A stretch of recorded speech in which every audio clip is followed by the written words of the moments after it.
تو بچوں، آج ہم علم ریاضی حصہ دوم کا جو پہلا سبق ہے، علم ہندسہ کے بنیادی تصورات کے بارے میں معلومات حاصل کریں گے۔ تو چلیے شروع کرتے ہیں۔ علم ہندسہ کے بنیادی تصورات میں سب سے پہلے آپ اگر دیکھیں، آپ کے سامنے ایک تصویر نظر آ رہی ہے۔ یہ تصویر ہے مصر کے اہرام کی، جو تقریباً 3000 قبل مسیح میں تعمیر کیا گیا تھا۔ اتنی عظیم تعمیر پہلے کے لوگوں نے کس طرح کی ہوگی؟ سوچنے والی بات ہے۔ فن تعمیر اور علم ہندسہ ان علوم میں ترقی ہوئے بغیر اس قسم کی تعمیر ناممکن ہے۔ علم ہندسہ یعنی جیومیٹری،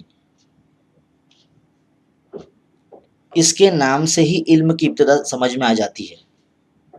جیومیٹری اصل میں یہ یونانی لفظ دو لفظوں سے مل کر بنا ہے، جس میں جیو کا مطلب ہوتا ہے زمین اور میٹرون یا میٹریا کا مطلب ہوتا ہے پیمائش۔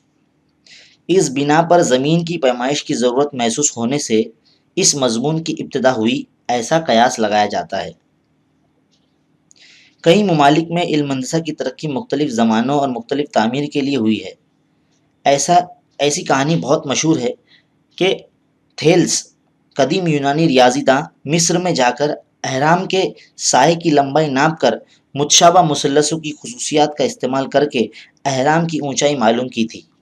ایسا قیاس کہا جاتا ہے کہ فیثاگورس بھی تھیلس کا شاگرد تھا، یعنی اسٹوڈنٹ تھا۔ قدیم بھارتیوں کو بھی علم ہندسہ مضمون کا گہرا علم تھا۔ ویدک زمانے میں بھی بھارتی لوگ یجنا کنڈ کی تعمیر کے لیے علم ہندسہ کی خصوصیات کا استعمال کرتے۔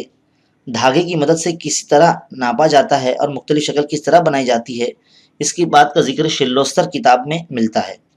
بعد کے زمانے میں آریہ بھٹ، وارامیر، برہم گپت، بھاسکر آچاریہ جیسے کئی ریاضی دانوں نے اس مضمون میں قیمتی اضافہ کیا ہے۔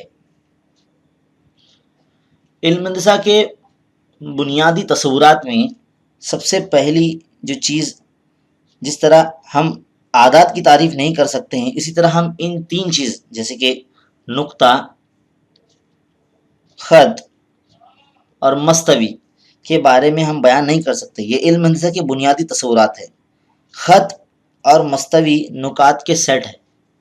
خط اور مستوی نکات کے سیٹ ہے، اور خط یعنی مستقیم خط ہوتا ہے، اسے ذہن میں رکھیے۔